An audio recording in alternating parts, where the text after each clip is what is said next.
Hey guys, and welcome to Car Guy 1999 Reviews. Today, thanks to Marlboro Nissan, we have the 2025 Nissan Leaf. This one is the SV Plus with up to 212 miles of range. Jeez. Let's see, two-tone white with black roof. Not this part, this part. Interior color black. Cloth seats with some nice blue stitching. Let's see, 214 horsepower, feels like a lot more than that. 60 kilowatt hour lithium ion battery, 6.6 kilowatt onboard charger with a quick charge port.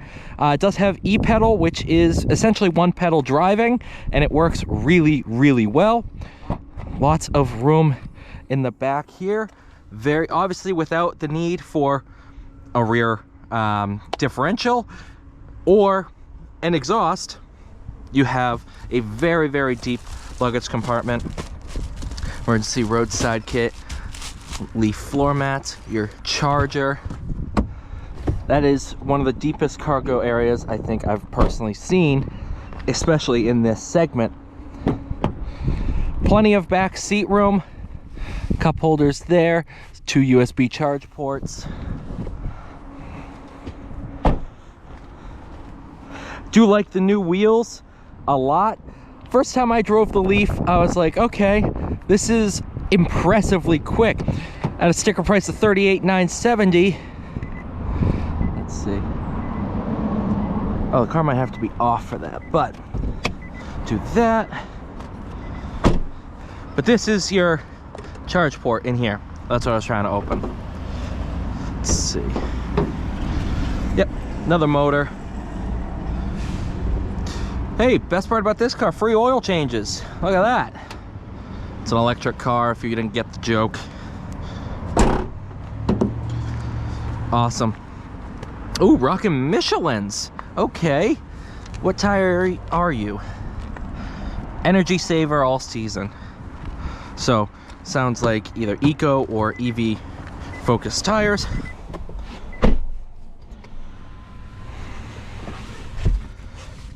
Bump up the heat a little bit. Center storage compartment, e-brake, sunglasses holder, visor, sliding. Heated wheel, nice. Heated seats, 12 volt. Menu, map. Ah, nav, look at that. Pretty darn cool. Do that. Reverse. Does obviously have the low speed sound. No drive modes I really noticed. I mean, you have an eco button, that's about it. E-pedal, true one pedal driving. Just driving this to get here, I never hit the brakes. Very impressive. I love one pedal driving in cars. So ooh, Tuesday night you got $10 fish and chips at Stephen Anthony's restaurant. You just got fried clams. I like fried clams.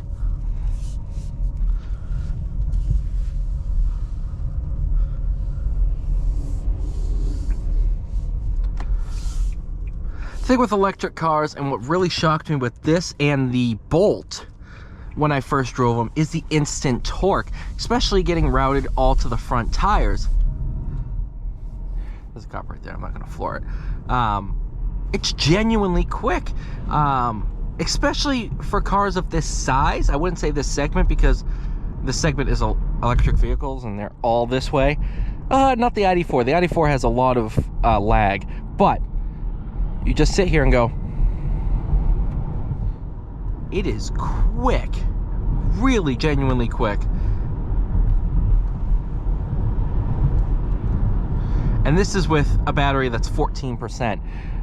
It's really, really fun to drive in that aspect.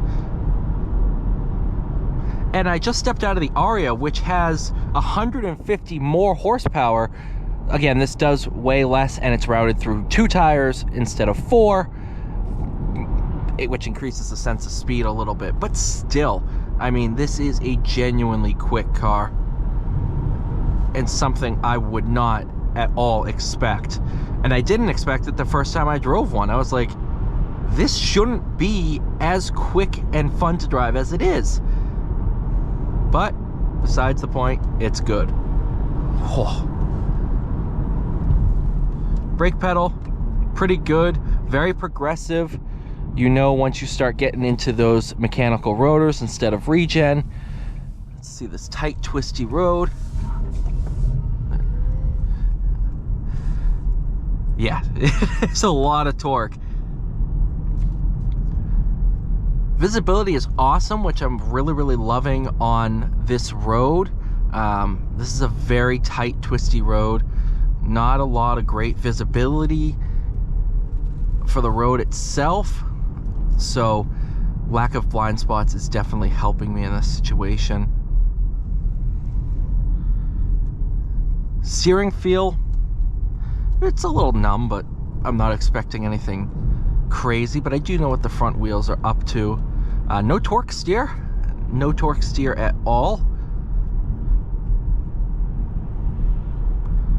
In terms of the suspension, firm, sporty yet comfortable. I do like that a lot.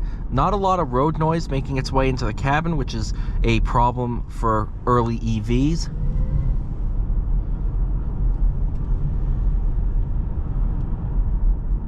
Genuinely a very quiet ride, and for $37,000 it's pretty impressive at how quiet it is.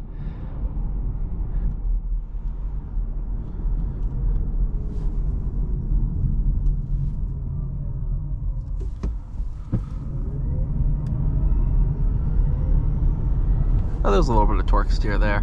Not much though.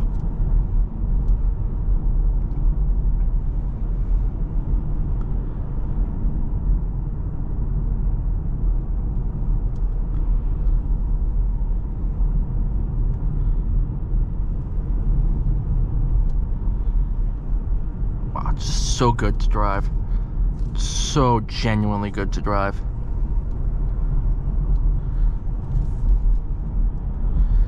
And that torque, man, it's just, that's what makes it fun. You know, if this had a naturally aspirated 4-cylinder, it'd still be kind of fun just due to the lightweight nature of it, but it wouldn't be nearly as good as it really is. Everybody loves to hate on these cars too. Everybody says, oh, it's a Leaf, da da da da. The lease programs are ridiculous. Same thing with the Aria. I would 100% have one of these as a daily. Matter of fact, when I used to work at Quirk, there was an employee special, 0 down, 24-month lease, no money out of pocket, $99 a month. I should have done it. It was on a entry-level one with the lower range, and I used to make a commute from New Hampshire to Quincy, Mass, so it would be cutting it close. I should have done it. That $2,400 to have the car for 2 years. You don't have to pay for oil changes. Don't have to pay for gas. That's a sick house. There's definitely something nice in that garage. I know that for a fact. Ooh, F-150. I will say, if I decide to drive a Titan later, it's going to be a little bit scarier than driving this Leaf.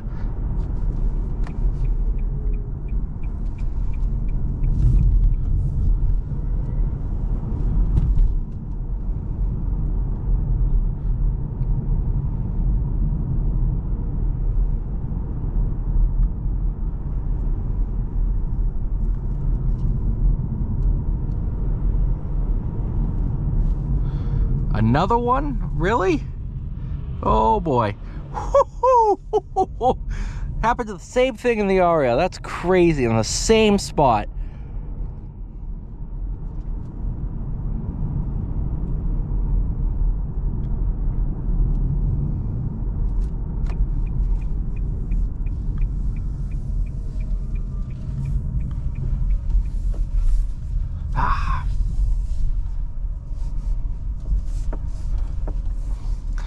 All right, you guys, again, I didn't hit the brakes at all until just then.